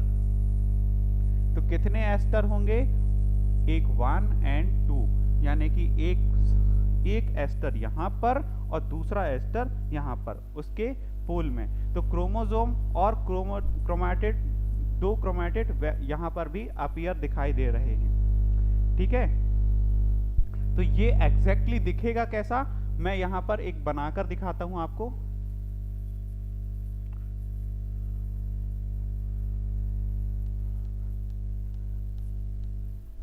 ये दिखेगा कुछ इस तरीके से, हमारा सेल है और इस सेल में ये हमने क्या देखा कि ये हमारे बन गए सेंट्रोसोम। सेंट्रोसोम में ये स्पिंडल फाइबर, ठीक है, और ये जो स्पिंडल फाइबर है, स्पिंडल फाइबर के बीच में था न्यूक्लियस जो डबल मेम्ब्रेनस होता है ऐसा, और ये डबल मेम्ब्रेनस न्यूक्लियस अब ये धीरे धीरे धीरे धीरे डिसअपीयर हो जाएगा। ठीक है, और ये डिसअपीयर हो जाएगा और इसके अंदर बन चुके हैं क्रोमोसोम्स ऐसा। अब ये जैसे जैसे इसकी न्यूक्लियस मेम्ब्रेन डिसअपीयर होगी वो उसके साथ अरेंज होने लगेंगे। ठीक है, तो अब डिसअपीयर होने के बाद का जो फेज होता है इसमें हम क्या क्या बात कर रहे हैं यहां पर, क्या अच्छा माइटोकॉन्ड्रिया प्रेजेंट होगी क्या? हाँ बिल्कुल, यानी कि mitochondria through out the mitosis की प्रोसेस प्रेजेंट होती है।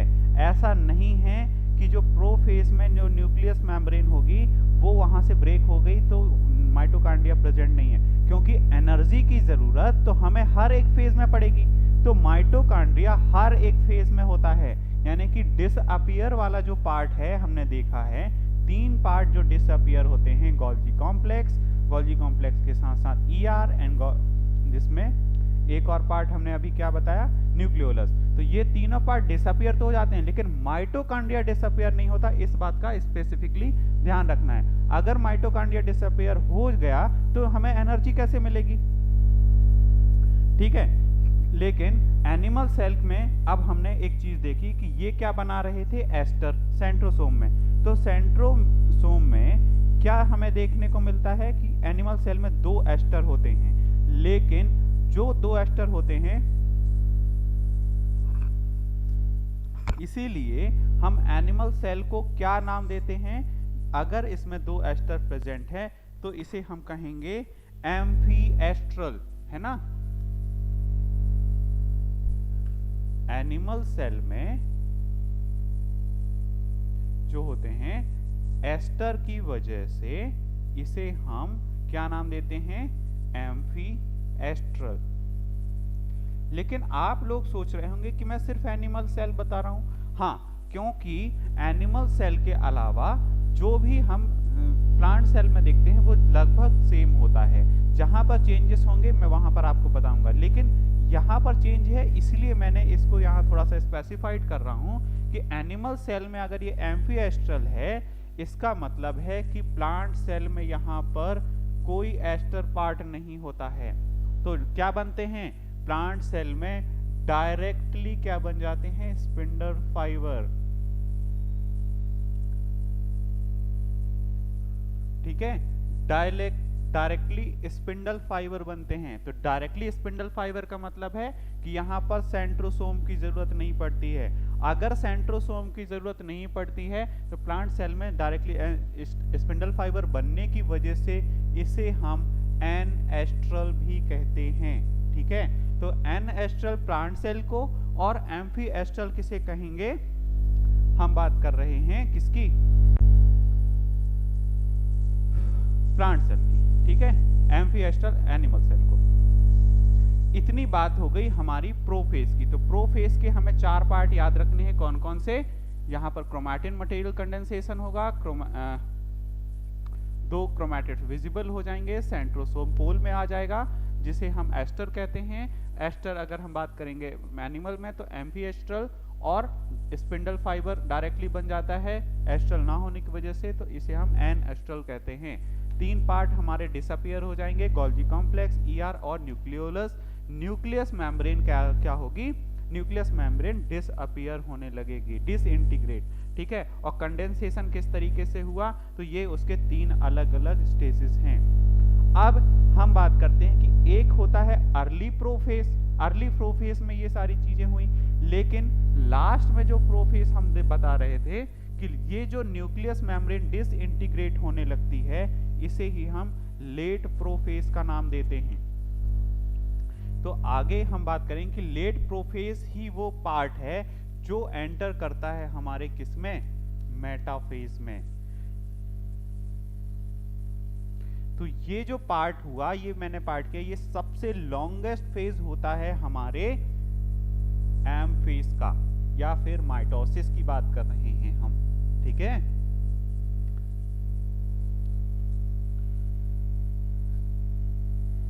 समझ में आ तो रहा है ना, नहीं समझ में आ रहा, जहां पर भी प्रॉब्लम हो मुझे फटाक से आप लोग क्या करेंगे, एक मैसेज ड्रॉप करेंगे कि क्या समझ में नहीं आया है, और जो समझ में नहीं आया है हम उसे रिपीट कर देंगे, और वहां पर क्वेश्चन के फॉर्म में, क्योंकि ऐसा कोई भी पार्ट नहीं है जो क्वेश्चन फॉर्म नहीं कर सकता है।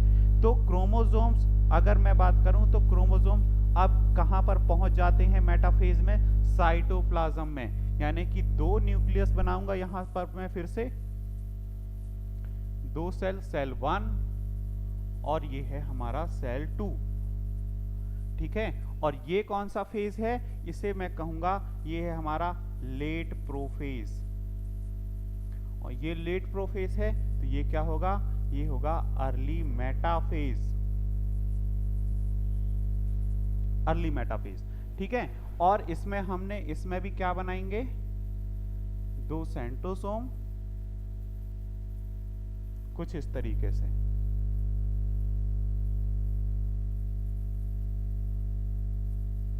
दोनों में बना लिया। दोनों में रहेंगे हमारे स्पिंडल फाइबर, लेकिन यहां पर हमारे पास प्रेजेंट थी क्या, न्यूक्लियस मेम्ब्रेन।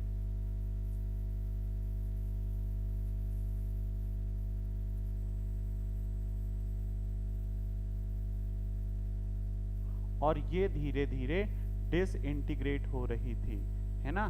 तो डिसइंटीग्रेशन वाला पार्ट इसके लेट प्रोफेज में होता है, लेकिन हम बात कर रहे हैं यहां पर मेटाफेज की, मेटाफेज की। तो यहां पर क्रोमोसोम्स कैसे थे, तो क्रोमैटिड के साथ विजिबल थे, लेकिन जब हम बात कर रहे हैं यहां पर, तो ये देखो 1 2 3 4 मैंने ऐसे कुछ बना लिए, मैं अभी इन्हें सीक्वेंस से नहीं बनाया हूं मैंने। तो ये क्या है, हमारा मेटाफेज का पार्ट है। तो मेटाफेज में हम क्या देखते हैं कि सबसे पहला पार्ट हुआ कि मेटाफेज में क्रोमोसोम्स कहां पर आ गए, metaphase in chromosomes in cytoplasm, ठीक है। अब मेटाफेज क्रोमोसोम हमारे साइटोप्लाज्म में आ गए, तो अब हमारे पास यहाँ पर हमने क्या क्या देखा है, मेटाफेज में कंप्लीटली डिसइंटीग्रेट हो जाती है nucleus membrane.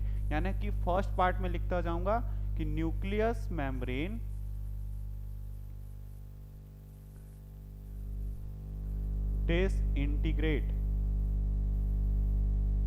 Disintegrated part.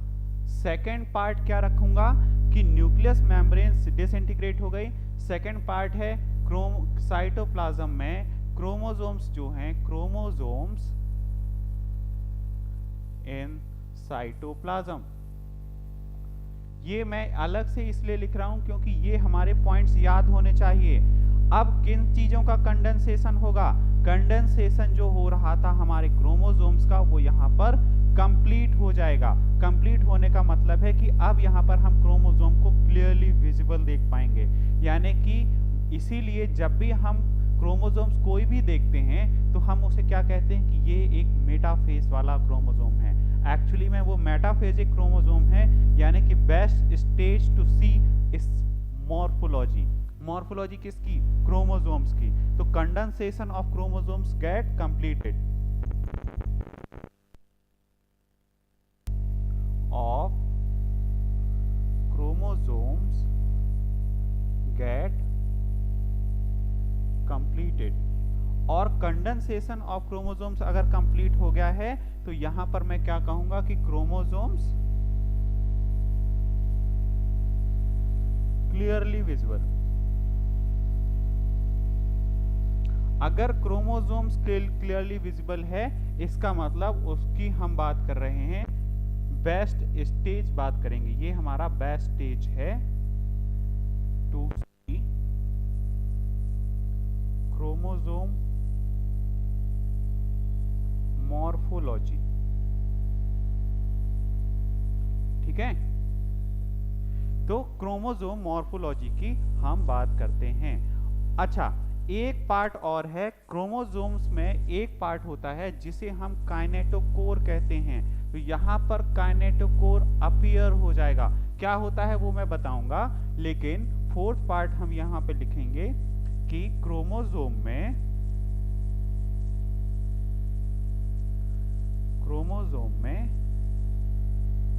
Kinetochore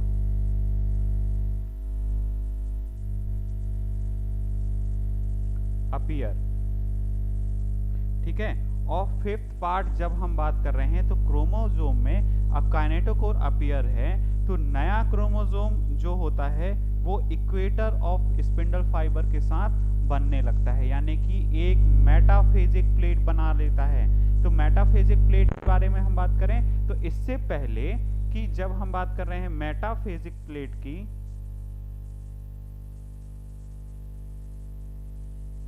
तो जब हम मेटाफेजिक प्लेट की बात करेंगे उससे पहले मैं तुम्हें एक क्रोमोसोम का वो स्ट्रक्चर बताता हूं जिसमें हमारे स्पिंडल फाइबर कनेक्टेड होते हैं, जहां पर सेंट्रोमियर होता है, काइनेटोकोर होता है। क्योंकि काइनेटोकोर अगर मैंने लिखा है तो काइनेटोकोर से ही हमारे स्पिंडल फाइबर अटैच्ड होते हैं। और ये कैसे होते हैं? प्रोटीनेशियस डिस्क होती है, ठीक है, डिस्क शेप का स्ट्रक्चर भी होगा। और ये कहां पर होंगे? हर एक क्रोमैटिड के साथ प्रेजेंट होते हैं। तो हर एक क्रोमैटिड के साथ प्रेजेंट होंगे। दैट मीन्स मैं एक क्रोमोसोम्स कुछ इस तरीके से बनाता हूं,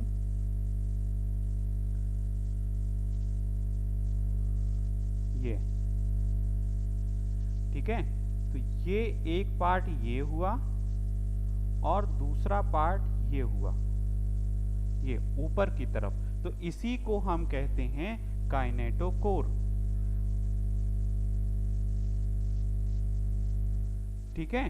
तो अगर काइनेटोकोर की बात करूं तो ये दोनों साइड काइनेटोकोर होते हैं। ये भी है हमारा काइनेटोकोर और ये कैसे हैं? डिस्क शेप का होता है। और कैसा होता है? प्रोटीनेशियस होता है। इस तरफ लिखता हूं,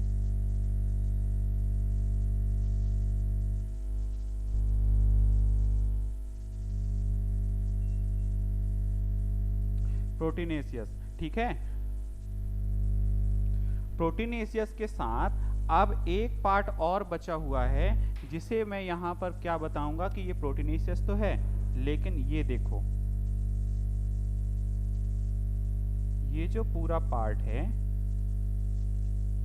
हालांकि दूसरा कलर का पेन होता तो मैं ज्यादा बेटर बता पाता। चलो कल से हम अलग अलग कलर के साथ विजिबिलिटी हम दिखा पाएंगे। तो ये जो मिडिल में पार्ट है, एक्चुअली में ये मिडिल पार्ट क्या होता है? इसे ही हम कहते हैं सेंट्रोमियर,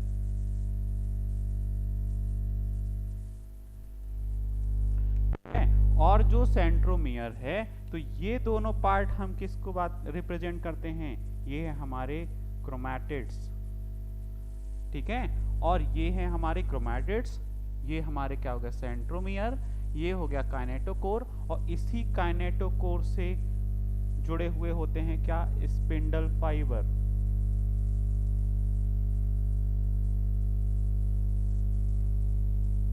ठीक है। तो इसी काइनेटोकोर में स्पिंडल फाइबर, तो कितने क्रोमैटिड्स हैं? 2 क्रोमैटिड्स हैं।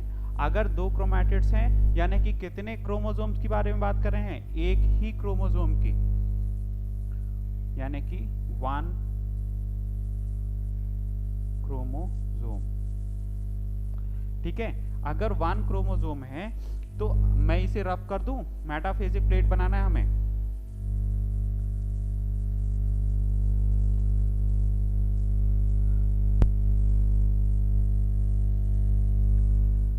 देखो, तो थर्ड फेज आएगा हमारा कि जब हम बात कर रहे हैं 1, इस फेज में थोड़ा सा बड़ा कर लेते हैं,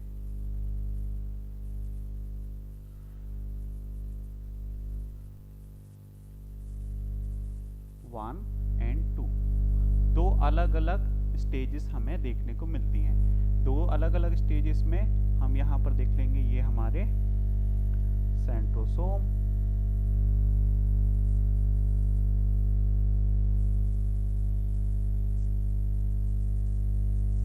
है ना।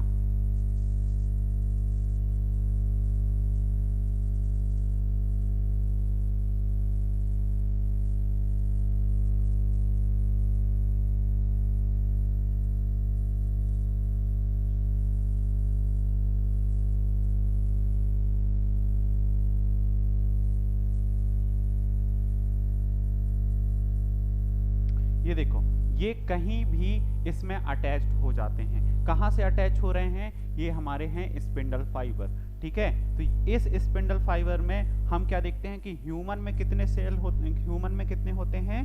ह्यूमन में तो होते हैं 46 क्रोमोसोम, और ह्यूमन में 46 क्रोमोसोम है, तो स्पिंडल फाइबर कितने होंगे? 92, क्योंकि दोनों साइड से जुड़े हुए हैं ना, तो 92 स्पिंडल फाइबर। कुछ ऐसे फ्रीली भी होते हैं कि जो क्रोमोसोम के साथ अटैच्ड नहीं होंगे, क्योंकि स्पिंडल फाइबर किसके साथ अटैच्ड होता है? स्पिंडल फाइबर अटैच्ड होता है हमारे सेंट्रोमियर के साथ। लेकिन नेक्स्ट स्टेप में जब हम देखते हैं तो वो एक इक्वेटर लाइन में आ जाते हैं, यानी कि क्रोमोसोम्स कुछ इस तरीके से अरेंज हो जाते हैं, और ये ऐसा लेटे हुए होते हैं, ठीक है। ऐसा बना देता हूं, ये, और ये अटैच्ड होंगे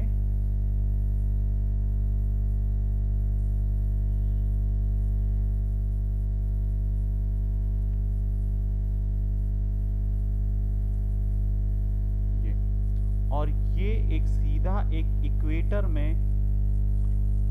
इक्वेटर लाइन,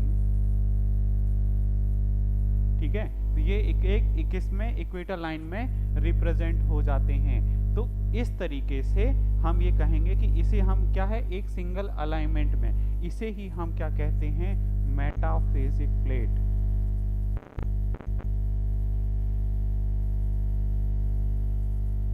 ठीक है, तो अब ये है मेटाफेजिक प्लेट के बारे में। तो ये स्पिंडल फाइबर क्या रहेंगे? कुछ ऐसे केसेस होते हैं, कुछ ऐसे केसेस जिसमें ये तो मिडिल में होता है ना, तो ये इसे हम क्या कहेंगे? ये होगा हमारा सिमेट्रिक। यानी कि दो बात बता देता हूं कि दो सर्कल मैंने दो सेल लिए, अगर ये सेंटर में होते हैं, है ना, तो अगर ये सेंटर में है तो ये इसे हम क्या कहेंगे? सिमेट्रिक, है ना। और अगर किसी प्लांट सेल में या वैक्यूल्स में, वैक्यूल्स की वजह से कुछ, जैसे हम यहाँ पर देखते हैं, तो स्पिंडल फाइबर अगर यहाँ पर आ गए हैं कुछ इस तरीके से क्रोमोसोम, तो ये तो यहाँ से इक्वली डिवाइड होगा, ये भी इक्वली डिवाइड होगा, लेकिन यहाँ पर हम क्या कर रहे हैं? यहाँ पर हम यूज कर रहे हैं लेस साइटोप्लाज्म, और अगर लेस साइटोप्लाज्म यूज करते हैं, इसीलिए हम इसे एसिमेट्रिकल कहते हैं।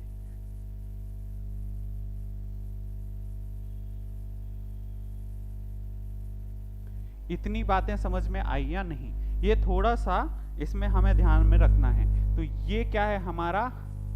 Metaphase complete. तो ये है हमारा लेट मेटाफेज, ठीक है। मैं इसे एक बार और क्लियर कर देता हूं, और इसके बाद फिर हम आगे बढ़ेंगे। आगे बढ़ने के लिए हमें इसका ध्यान में रखना जरूरी है। तो ये हमारा कौन सा फेज हो गया? Late prophase. लेट प्रोफेज में हमने देखा कि सेंट्रोमियर जो है पोल में आ गए थे, पोल में आने के बाद स्पिंडल फाइबर यहाँ पर इसका फॉर्मेशन हो गया। स्पिंडल फॉर्मेशन की वजह से हम देख रहे हैं, स्पिंडल फॉर्मेशन के बाद न्यूक्लियस का जो सेल मेम्ब्रेन है ये डिसइंटीग्रेट हुआ। डिसइंटीग्रेट होने के साथ साथ ये लेट प्रोफेज है। लेट प्रोफेज से जैसे ही हम अर्ली मेटाफेज में एंटर करते हैं तो सारा न्यूक्लियस क्या हो गया? डिसइंटीग्रेट, यानी कि न्यूक्लियस मेम्ब्रेन डिसइंटीग्रेट हुए, तो जो क्रोमोसोम्स थे वो कहां पर फैल गए? क्रोमोसोम्स फैले हमारे साइटोप्लाज्म के अंदर, और साइटोप्लाज्म के अंदर जो पहले, ये हमारा फर्स्ट फेज ऑफ मेटाफेज होता है। इस मेटाफेज में हम देखते हैं कि क्रोमोसोम्स स्पिंडल फाइबर से कैसे अटैच होंगे। तो एक क्रोमोसोम्स का मैंने यहाँ पर एक स्ट्रक्चर देखा है क्रोमोसोम का, जिसमें तीन से चार अलग अलग स्ट्रक्चर तुम्हें देखने को मिल रहे हैं। कौन से? फर्स्ट हैं, यहाँ पर क्लियरली विजिबल हैं दो अलग अलग क्रोमैटिड्स, है ना। इसीलिए मैं ये कह रहा था कि best see of morphology of chromosome in metaphase. तो जब भी हम क्रोमोसोम का स्ट्रक्चर देखते हैं, एक्चुअली में वो मेटाफेज में हमारा देखा हुआ होता है, क्योंकि उससे पहले हम क्रोमोसोम को देख ही नहीं सकते हैं, यानी कि कितने फेज तक नहीं देख सकते हैं। तो सेल साइकिल में जब हम बात कर रहे थे तो चार फेज हमने जो देखे, G1 phase, G2 phase, S phase और G2 फेज, उसके बाद प्रो फेज, प्रोफेज में विजिबिलिटी होना स्टार्ट हो जाती है दो क्रोमैटिड के साथ, लेकिन बेस्ट पार्ट जो होता है हमारा मेटाफेज में होता है, यानी कि टोटल 97% से ज्यादा सेल का एक साइकिल कंप्लीट होने के बाद ही हम अपने डीएनए को देख पाते हैं, वो भी इस माइक्रोस्कोप के साथ। ठीक है, इलेक्ट्रॉन माइक्रोस्कोपिक भी ऐसे पार्ट होते हैं। इसके बाद हम देख रहे हैं कि दो क्रोमैटिड हमें दिखाई दिए, यानी कि एक क्रोमोसोम में दो अलग अलग क्रोमैटिड, यानी कि 1 और 2। यहीं पर आप चाहें तो जीन्स को भी देख सकते हैं कि इसके चारों तरफ इसमें जीन्स प्रेजेंट होते हैं, डोमिनेंट और रिसेसिव। ये सारे हम डीएनए पार्ट में फिर से देखेंगे क्रोमोसोम का। देन इसके दोनों साइड दो डिस्क लाइक स्ट्रक्चर होते हैं जो प्रोटीनेशियस होंगे, और ये देखो इसी को हम कहते हैं काइनेटोकोर, जिसके साथ स्पिंडल फाइबर अटैच होगा। कहां से स्पिंडल फाइबर निकला है? हमारे सेंट्रोसोम के साथ। सेंट्रोसोम से स्पिंडल फाइबर निकल के और काइनेटोकोर के साथ अटैच्ड हो जाएगा। जैसे ही अटैच्ड होगा ये सेंट्रोमियर के साथ, ये पहले फैले हुए थे पूरे सेल के अंदर।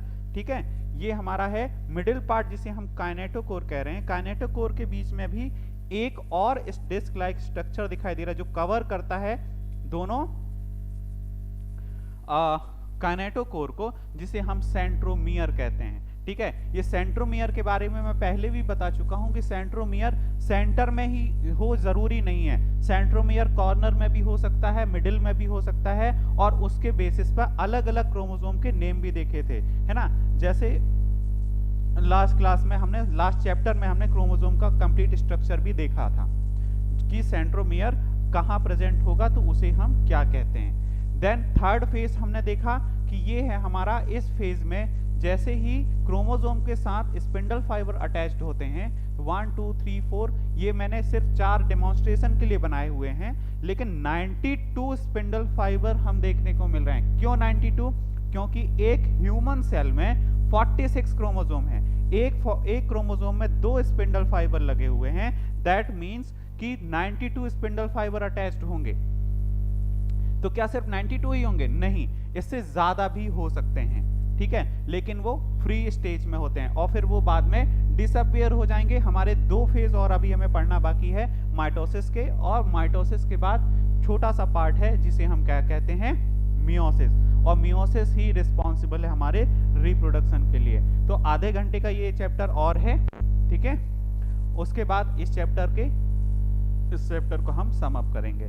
देन थर्ड पार्ट हम देख रहे हैं, लास्ट पार्ट है मेटाफेज का, जिसमें हम सेंट्रोमियर को, सेंट्रोसोम को हम क्या देख रहे हैं, सेंट्रोसोम में ये सारे क्रोमोसोम्स एक ही अलाइनमेंट में सेट हो जाते हैं, एक सिंगल अलाइनमेंट। एक ही अलाइनमेंट में सेट होने की वजह से हम क्या देख रहे हैं कि ये एक इक्वेटर लाइन की जैसा दिखाई देता है, यानी कि एक कंप्लीट सेल को हम एक ओवल शेप मान लें, और ये मिडिल पार्ट में अगर ये अलाइन होते हैं तो ये एक इक्वेटर लाइन की जैसा दिखाई देता है। तो इक्वेटर लाइन और ये दोनों तरफ हमारे क्या दिखाई दे रहे हैं, उनकी लाइनिंग। तो ये लाइनिंग क्या है, एक्चुअली में ये हमारे स्पिंडल फाइबर्स हैं, और इक्वेटर लाइन में होने की वजह से हम इन्हें क्या कहते हैं, मेटाफेजिक प्लेट। क्यों ऐसा मेटाफेजिक प्लेट, एक प्लेट का जैसा स्ट्रक्चर दिखाई दिया। मेटाफेजिक प्लेट का मतलब है कि मेटाफेज में बनने वाली क्रोमोसोम की एक इक्वेटर लाइन वाली phase, that means metaphasic plate. ठीक है, तो यहां पर ये लेट मेटाफेज है। इसके बाद जो लेट मेटाफेज होती है वही अर्ली एनाफेज बनेगी। ठीक है, तो अर्ली एनाफेज का जो स्ट्रक्चर होगा वो यहां से हम स्टार्ट करेंगे, और इसका पार्ट जो थोड़ा सा बचा हुआ है एनाफेज के बाद एनाफेज एंड टीलोफेज, और एक छोटा सा जिसे हम कहते हैं कि फिर साइटोकाइनेसिस, कैरियोकाइनेसिस। कैरियोकाइनेसिस के उस पार्ट को जिसमें हम न्यूक्लियस, कैरियोकाइनेसिस की तो ये 4 फेज हो गए, है ना। फिर साइटोकाइनेसिस जिससे हम न्यूक्लियस को डबल कर सकते हैं। लेकिन एक बात का ध्यान रखना है कि यहां तक एनिमल सेल और प्लांट सेल में चीजें सेम होती हैं, लेकिन न्यूक्लियस के डिवीजन के बाद जब लास्ट फेज हम बात करते हैं टीलोफेज में या साइटोकाइनेसिस में, तो उसमें कुछ इस तरीके से 2 अलग अलग सेल एनिमल और प्लांट में डिफरेंट होती हैं। क्यों? क्योंकि एनिमल सेल में तो सेल वॉल प्रेजेंट ही नहीं है, और सेल वॉल प्रेजेंट नहीं है तो वो रिजिड नहीं है। लेकिन प्लांट सेल में उसकी जो आउटर लेयर है वो कैसी होती है, रिजिड स्ट्रक्चर होता है, जिसे उसे बाहर की तरफ से इंट्यूशन ना मिलके अंदर की तरफ से ब्रेक करना पड़ता है।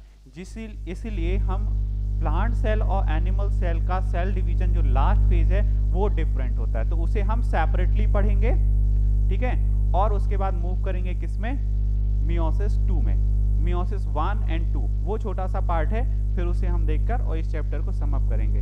तो जो भी समझ में ना आया हो, डाउट्स हो, तो उसे नोट करके रखिएगा, नेक्स्ट क्लास में हम उसे डील करेंगे। Thank you.